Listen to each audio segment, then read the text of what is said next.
Shalom Bapak Ibu, saudaraku yang terkasih. Hari ini saya akan mengajak kalian semuanya untuk mengecap dan melihat betapa baiknya Tuhan itu. Wah, sulit Kak pada zaman sekarang nih. Mengecap kebaikan Tuhan tuh yang bagaimana definisinya? Hidup susah, cari kerja sulit, ya kan? Usaha apapun sudah dilakukan tapi hasilnya tidak memuaskan. Apakah ini bentuk kebaikan Tuhan? Dan lantas bagaimana sebagai orang Kristen bisa mengecap kebaikan Tuhan? Jangan salah ya. Jangan lupa ya, jangan di skip dulu ya. Mohon like dan subscribe. Tuhan Yesus memberkati. Bagikan ke teman-teman loh. Kalian harus tahu nih, dalam hal ini Raja Daud juga mengalami situasi yang sangat tidak mengenakan. Dia dikejar-kejar Abimelek karena telah membunuh Goliat gitu ya. Terus dia dikejar-kejar Raja Saul. Enak nggak dikejar-kejar? Situasinya pasti tidak mengenakan. Tetapi mengapa Raja Daud bisa mengatakan Mazmur pasal 34 ayat 8, kecaplah dan lihatlah betapa baiknya Tuhan itu. Berbagailah orang yang berlindung kepadanya. Ingat, dalam Mazmur 34 ini sebenarnya puisinya begitu unik dan luar biasa indahnya. Di sana penulisannya menggunakan akrostikon loh guys. Artinya apa ini? Setiap baris atau kalimat dimulai dengan huruf yang berurutan dalam bahasa Ibrani. Wow, keren ya. Tujuan penulisannya apa ya?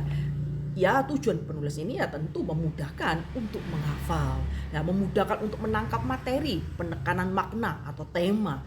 Yang terpenting di sini ya supaya dari zaman ke zaman orang bisa belajar tentang Mazmur 34 ini dengan mudah. Kok tapi saya sulit ya mengertinya. Lantas gak usah dibuka aja Alkitabnya.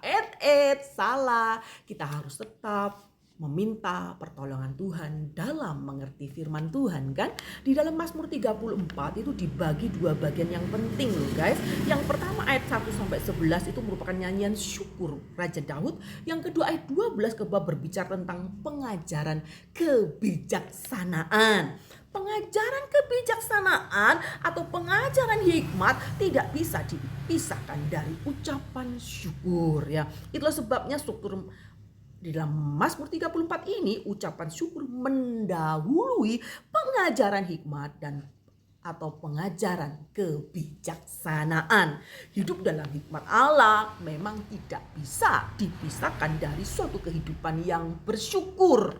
Beribadah, menyembah Tuhan dalam pujian, nyanyian syukur.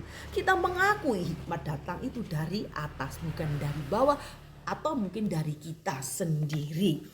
Ingat, posisinya Raja Daud saat itu tertekan. Tetapi mengapa Raja Daud bisa bersyukur kepada Tuhan? Ingatlah bahwa kemalangan orang benar itu banyak ya. Bapak Ibu Saudaraku, kemalangan orang benar itu banyak. Tetapi ingatlah, apabila orang benar itu berseru, maka Tuhan mendengar dan melepaskan mereka dari segala kesesakannya. Kemalangan orang benar banyak, tapi Tuhan melepaskan dia dari semuanya itu. Percayalah, terkadang situasi yang tidak mengenakan, terasa jauh dari hadapan Tuhan, masalah datang silih berganti, sesuatu yang tidak mengenakan, sudah dekat Tuhan, sudah mencari Tuhan, sudah melayani Tuhan, persoalan gak tambah pergi, tapi justru datang silih berganti. Kadang-kadang capek kan melayani Tuhan, capek dengan cara Tuhan. Ingatlah, cara Tuhan melepaskan Raja Daud dari kejaran Saul dan Abimelek itu juga situasi yang begitu yang tidak bisa kita pikirkan. Daud berpura-pura gila di sana. Keadaannya sangat kepepet. Enak enggak pura-pura gila? Dianggap hina oleh orang lain. Tidak enak karena dia posisinya raja. Kalau banyak sekarang ini para koruptor misalnya kalau divonis hukuman dia pura-pura sakit jiwa gitu ya supaya mengurangi hukuman dan sebagainya gitu. Tapi Raja Daud ini bukan berbuat kesalahan, dia sudah hidup benar tapi dikejar-kejar musuh, hidupnya tidak aman. Jadi kalau Anda hidupnya merasa tidak aman, terpuruk, merasa kekurangan dalam ekonomi dan sebagainya, Anda tidak sendiri. Raja Daud juga merasakan hal yang sama. Ya, Bapak Ibu Saudaraku perlu tahu bahwa Kecaplah dan lihatlah betapa baiknya Tuhan itu bangsa Israel menggunakan panca inderanya ya, mata, menggunakan panca inderanya, merasakan di situ lidah. Percayalah, saat dia mengecap makanan itu di suatu pesta ucapan syukur karena memperingati Tuhan menolong mereka, mereka percaya saat mereka makan itu bentuk pemeliharaan Allah. Mereka makan dan minum, mereka pesta, mereka tahu Tuhan sudah menyertai mereka. Di tengah apapun yang terjadi, penyertaan Tuhan terjadi. Jadi bukan seperti filsuf Yunani yang saat itu memisahkan kehidupan jasmani dan rohani. Mereka berpikir yang jasmani, yang kelihatan kasat mata itu tidak baik, jahat, tapi yang rohani, yang rasio itu yang sangat mereka agung-agungkan. Tetapi bangsa Israel dan pemazmur mengimani, dia berharap bahwa memang benar kemalangan orang benar itu banyak. Siapa sih bilang orang Kristen itu pasti kaya raya? Siapa sih yang bilang orang Kristen itu pasti sukses? Jatuh bangun dalam melayani pekerjaan Tuhan itu hal yang biasa. Ingatlah, Raja Daud juga mengalaminya, Asap juga mengalaminya. Saat dia merasa dungu di hadapan Tuhan, tidak mengerti rancangan Tuhan, terasa begitu pahit dan getir. Tapi percayalah, kalau hari-hari ini kalian mendekatkan diri kepada Tuhan, maka akan ada reward yang Tuhan beri. Ingat, salib itu berbicara penderitaan dan kemuliaan Tuhan. Anak Tuhan lebih suka mengalami kemuliaan Tuhan, mengalami mujizat Tuhan. Tetapi anak Tuhan kurang suka mengalami penderitaan bersama Tuhan. Kalau Anda menderita karena berbuat dosa, itu Gak usah diceritakan, itu hal yang buruk ya. Tapi saat kita berbuat baik, tetapi justru dikecam, ditindas, diejek, dibully dan sebagainya, kita melakukan kebenaran, menderita, itu termasuk kita mencicipi, mengecap kebaikan Tuhan. Lah, kebaikan Tuhan itu yang bagaimana ya? Kebaikan Tuhan itu jangan hanya dipahami dengan segala kelimpahan harta saja loh guys. Kebaikan Tuhan itu kadangkala kepahitan hidup, kegetiran hidup dibungkus dengan kemuliaan Tuhan. Anda akan diberikan iman, pengharapan, dan kasih yang tidak berpura-pura, tetapi memang real.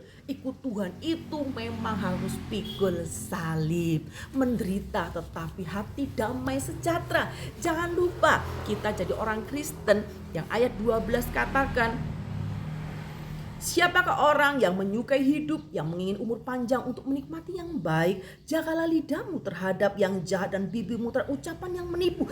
Jauhilah yang jahat dan lakukanlah yang baik. Carilah perdamaian dan berusahalah mendapatkannya. Jadi sebagai orang Kristen tidak hanya kalau ketemu shalom hanya sebagai say hello saja. Shalom ini berarti salam damai sejahtera bagimu. Aku doakan keluargamu mengalami damai sejahtera Allah. Jadi shalom ini benar-benar harus hadir di tengah orang-orang yang percaya kepada Tuhan. Jangan lupa di tengah situasi apapun, baik buruk maupun menegangkan, kita harus mengucap syukur. Di tengah ucapan syukur itu ada pengajaran ilahi. Kalau seorang pelayan Tuhan hanya pandai ngomong saja, pandai mengajar, tapi tidak hidup di dalam doa, tidak hidup dalam penyembahan, maka kata-katanya kurang berkuasa. Sama kayak motivator aja. Jadi kita harus mengajak orang beriman, berharap kepada Tuhan. Kita harus tinggal dalam hadirat Tuhan. Kita harus tinggal dalam ucapan syukur, bersyukur, mengecap kebaikan Tuhan dengan indera kita. Kita merasakan, oh alam semesta ini indah ya, ciptaan Tuhan. Kalau bukan karena pemeliharaan Tuhan hari ini, mungkin aku tidak bisa bernapas, aku tidak bisa makan dengan lahap, dengan sehat, bisa beraktivitas.